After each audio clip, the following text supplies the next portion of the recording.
We have Elizabeth from Happy here, who is going to give you a talk about pop-up stores. It's an original topic for us here at the family because we used to talk about things that happened online, like in the Matrix, and it's nice to get down and to just talk about physical things. Pop-up stores are a very easy way for a startup to launch a product in the street, to interact with real customers. So it's a step that many of you might be interested in, and today Elizabeth is going to give you lots of tips about how to do this properly. So please welcome Elizabeth on stage.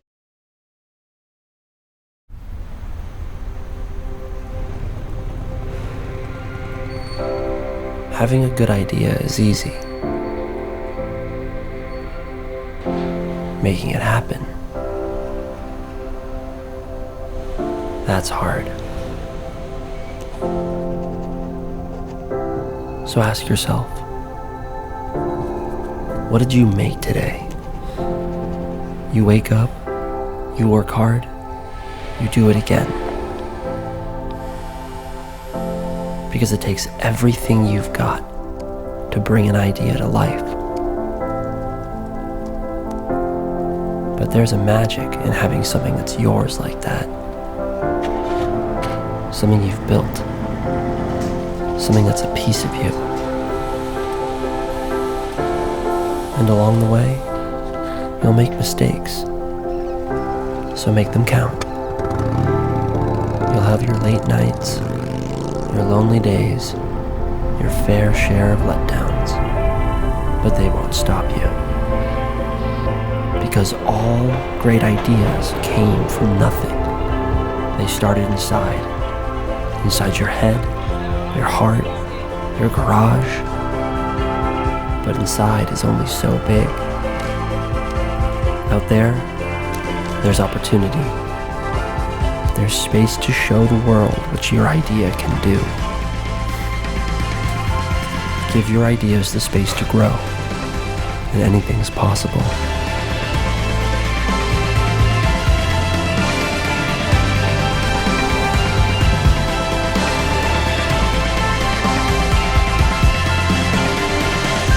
Appear here, space for ideas.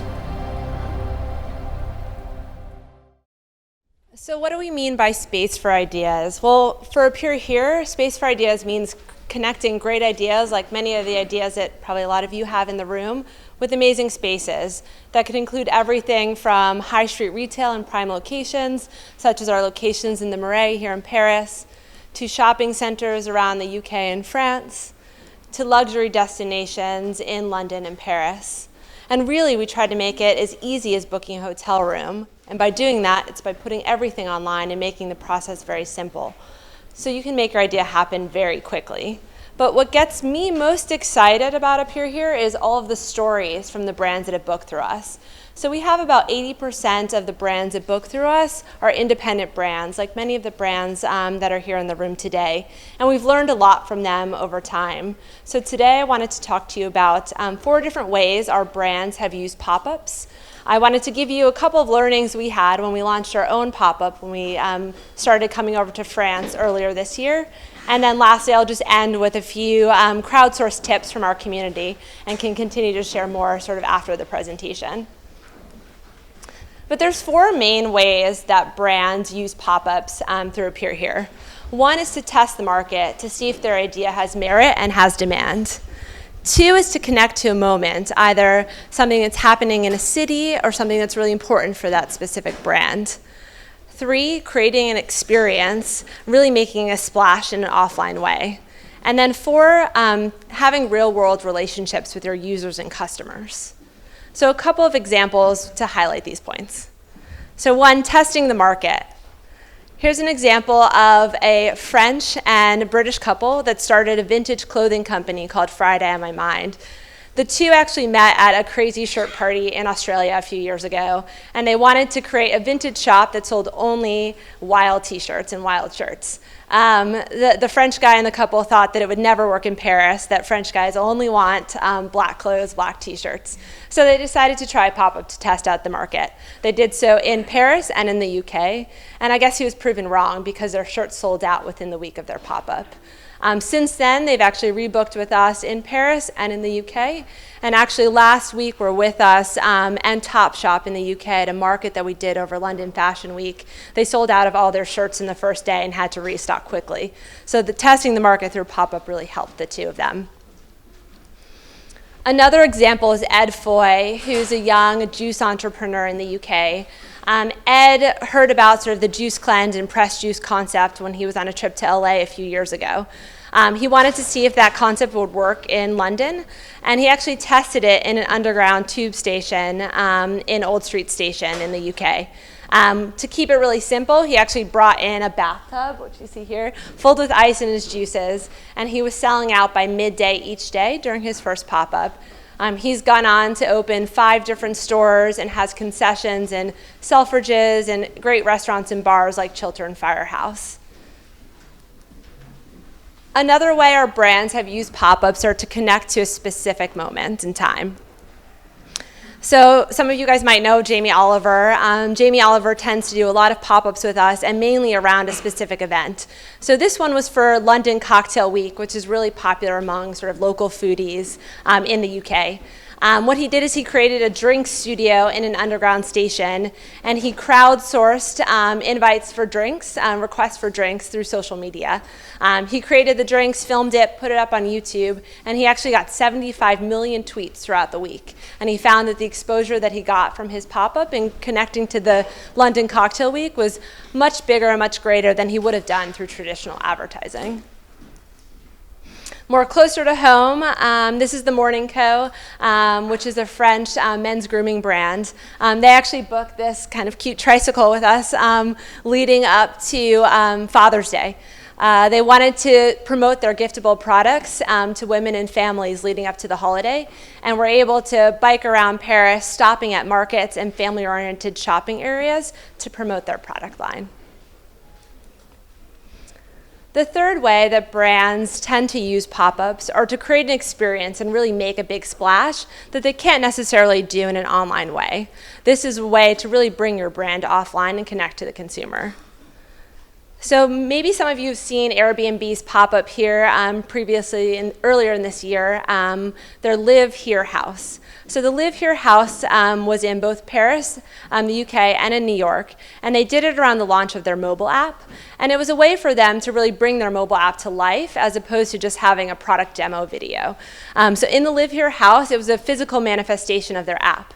You could get tips, local tips for the area. You could meet local restaurateurs and taste their cuisine, meet local makers and see their crafts.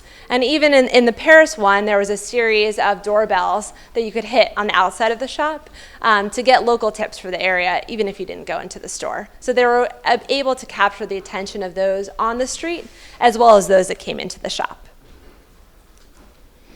Another example is Coca-Cola, who've done a couple of things with us in the UK. Coke's famous for experiential marketing, and for the 100th anniversary of their curved bottle, they rented a shop in Soho in London. What they did is they fitted out the shop and made it a 1920s bar, gave out free Cokes throughout the weekend, and brought celebrities in to really amplify the message and garner a lot of press. Over 3 days, they connected with 2,000 customers, giving them out free Cokes and obviously getting a smile along with it. And then the last way that our users tend to book pop-ups and use pop-ups to for their means is to really build those real-world relationships with their customers and users. This is the biggest growth area for us as we see more and more online brands, like many of you, wanting to go offline, meet their customers, and build brand awareness. So one example I can give is Spotify. In the lead up to Christmas last year, they booked space in Topshop's store in Oxford Circus, their flagship store that gets millions of customers per year. They built out an experiential space to promote Spotify Premium, which is their premium service without advertising. They also built 10 different playlists that were targeted to different types of Topshop customers. And people could then put on headphones while they're shopping around the store listening to the playlist, obviously not interrupted by any sort of ads. Spotify found that this was more effective than digital advertising at the time with all of the signups that they got for Spotify Premium leading up to the holidays. And then lastly, some of you may have heard some of the press around Kanye West, who recently launched a series of 22 pop-ups as a way for him to really connect with customers and have his brand connect with his fans. So obviously Kanye doesn't have a physical shop and doesn't have a permanent presence outside of his tours. This is a way for him to sell tour merch and other merchandise to fans, and was a total success for the weekend and kind of a fun secret pop-up that he did. So now we had some of our own experience with pop-ups when we came to Paris earlier this year. Appear Here launched in Paris in February, and we launched around Fashion Week. So for us, that was connecting to a moment. But really the most important thing for us was to start building real-world relationships with our community. And we did that with our own shop. So we took a shop in the Marais, and we brought 15 brands from the UK and 15 French brands into the store and created a concept shop that was really multi-use. And there was 3 main things we wanted to get out of our store. One was building a community, and we did this in a few ways. So one was bringing the brands from the UK and France into the shop. They helped to promote the shop and helped sort of support our launch in France, as well as coming into the store to meet us in person. A second was a big launch party that we did in collaboration with Dojo and with the French brand Generous Gin. So that was a way for us to build some awareness among press, among local influencers, and also local community organizers and local consumers. Secondly, we wanted to create really memorable experiences while we were in Paris. So we tried to do things a little bit differently. One, we partnered with So Far Sounds, which some of you might be aware of. They did a pop-up concert one night in our shop just for their community. We did a couple of pop-up supper clubs as well in our shop. And then we hosted a panel discussion around female entrepreneurship. The importance for us around all these different events is that each one allowed us to connect with a different audience while we were here. And then lastly, we wanted to drive traffic and awareness for Appear Here. So our new brand launched in Paris, as I mentioned earlier this year. We had limited awareness. The shop and the physical manifestation of it allowed us to really build our voice here. So we did that in a few ways. It was a physical place for press to meet us in person and to do potentially interviews. It was a way for us to meet with prospective brands that were interested in Appear Here, as well as landlords that were interested in listing their space on our platform. And then we did a couple of fun things in the shop to try and get attention. So one is we had a pop-up coffee shop in the shop with a brand called Le Claque. They were there for the entire week. They helped lure in some customers and also kept them there chatting with us for a little bit longer. And then we had all of the brands that were involved with us help promote Appear Here on social media as part of our launch. So really it was a collaborative effort, and while it was community building, our full community, our initial community in Paris, really helped spread the word. So now I wanted to leave you all with a few crowdsourced tips. So we're constantly asking for feedback from our community on what they learned, what they forgot, what maybe they didn't expect when they did their first pop-up. And a lot of this is already on our website, but I wanted to share a couple of ideas with you. So one, this might seem very simple, but tell people that you're coming. Often everyone's thinking about their shop and thinking about making it happen, and the marketing piece can often end up pretty last minute. So a couple of things that we've done and we found worked in the past, local fly posting, so posters up around the area where you'll be, talking to neighboring shops. So before you launch, going into the shops around the street, seeing if you can build up any collaborations, seeing if you can spread the word and invite them in. Talking to any local press or press outreach, so whether it be event listings, local bloggers or press, definitely getting ahead of that because short lead press tends to be at least 2 weeks in advance. Obviously, don't forget social media. Posting on social media and engaging your initial community to bring them offline is a great way to build awareness that you're going to be there. And then lastly, local collaborations and partnerships. So looking towards that in the future, looking towards that now so that in the future you can bring them into your shop.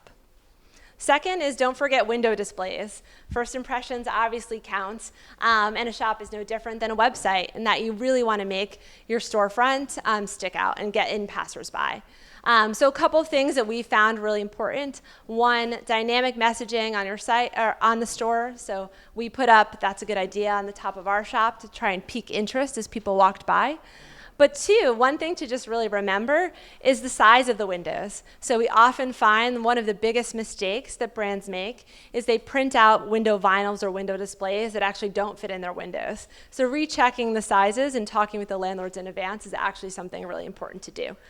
Also, I'd make sure double check all the spelling of everything before you print it. I mean, that's one that we've learned time and time again, that little errors can always creep up. Second, just on overall store design, make sure you plan that in advance. So landlords actually have the right to reject store design. So it's important to get your design submitted to the landlord in time so that if any edits or changes need to be made, you have plenty of time to do so and you're not rushed at the last minute.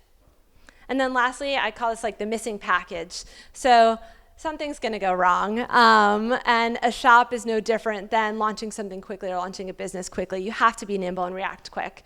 One thing that commonly happens is slow deliveries and slow packages. So keeping all the tracking information and details at your fingertips is important, and also giving yourself more time to deliver products to your store. I mean, for us, delivering stuff from the UK to Paris was quite a feat, even as we left a couple of things last minute that didn't get there in time. So learning on our end was to start even further in advance for our next shop. So a couple of tips for you. As I mentioned, we have many more on our website, and I'll be here to chat with you about them after. But also, we have a concierge team at Appear Here. They're here to answer any questions that you might have, and I can open it up then for questions.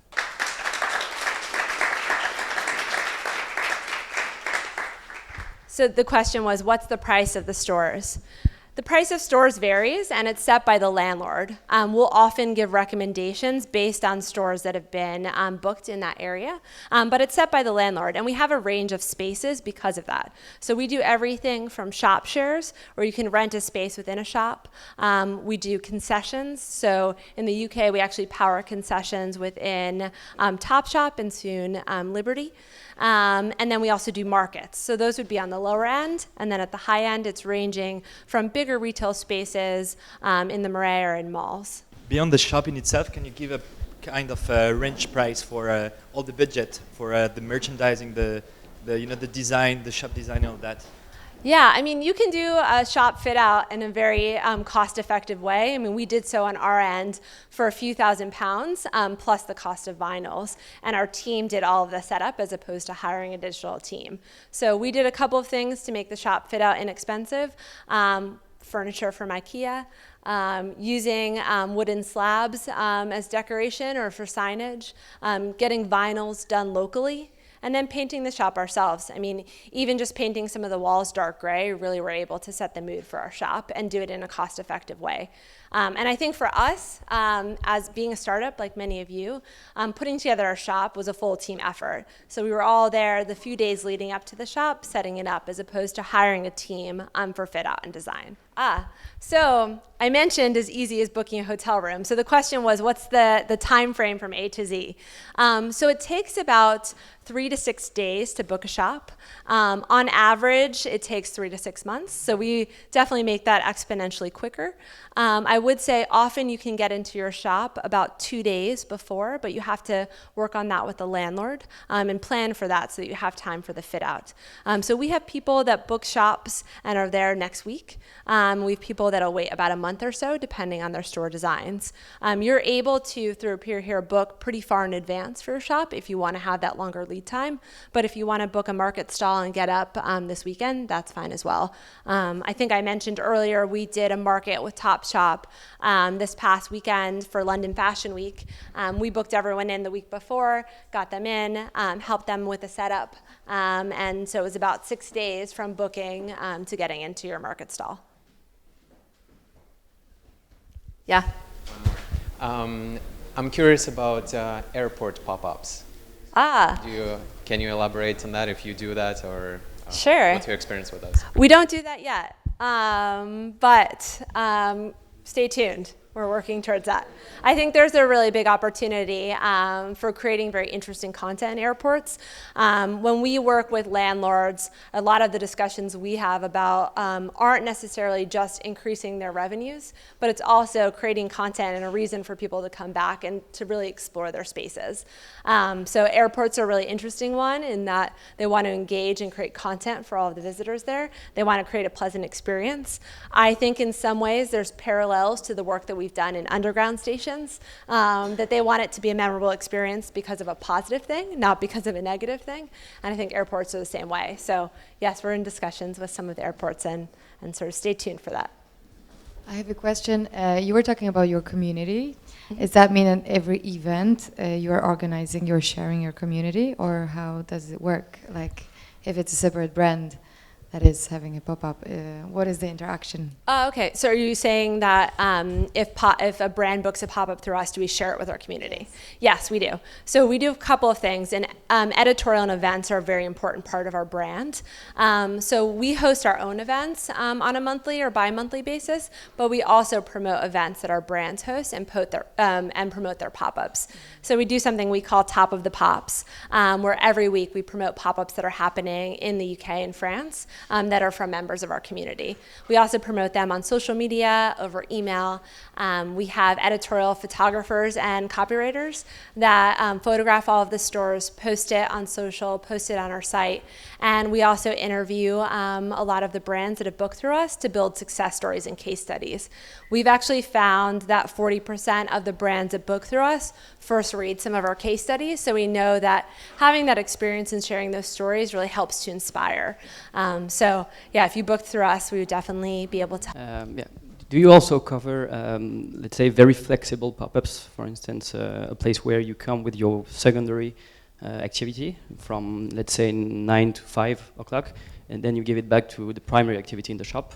Is it like considered as a pop-up? Yeah, so that would be considered a pop-up within a shop share type of situation. Yeah. So what we'll have there is, let's say a coffee shop that doesn't want to be open on Mondays might rent it out on a Monday to a different brand to use it for a gallery space, a showroom type space, or something along those lines. So we consider that a shop share, but yes, we do that. For corporate clients, would you offer like a complete package where you take care from everything, from like the concept designing to the marketing, the local marketing to the renting of the space? So we aren't full service. We're an online marketplace. We're able to guide through our concierge team, but we also have partners both in France and the UK that are specialists in design and fit out, PR, marketing, influencer marketing, etc. So we have a handful of partners that we work with on a regular basis and recommend to anyone that books with us. Yeah, so the question was, how do brands drive customers from the pop-up to the web? And so that's obviously a point that's very relevant with all the e-commerce companies that book pop-ups. So there's a few things that they do. One, email signups. So whether it be holding a sweepstakes in the store or getting your email as people check out is very important. Two, having social media handles visible in their store, whether it be on mirrors in the dressing room, on store windows, on any collateral. And three, having people check out the website while they're in the store. So some brands won't sell the merchandise in their store. We worked with a company called The Fold in London, and then actually my previous company, Bonobos in the States. We wouldn't let you actually walk out with merchandise. It was more a showroom model. So people could try on the products and then check them out on the website. And so that's creative ways, I guess, brands are really trying to drive traffic online. But we found that a lot of e-commerce companies use pop-ups in offline retail for brand awareness and customer acquisition, in some cases even more than sales. And so their focus in the store is how do we get people online as opposed to how do I get someone to buy something right now. Okay, the question was, are we looking to expand internationally? And the answer is, of course.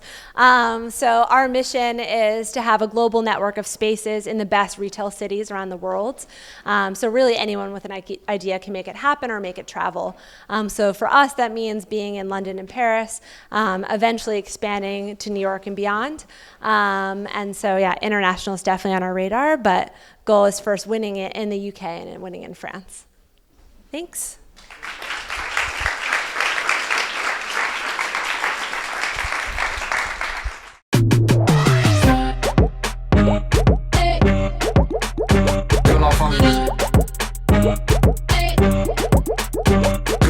feel it.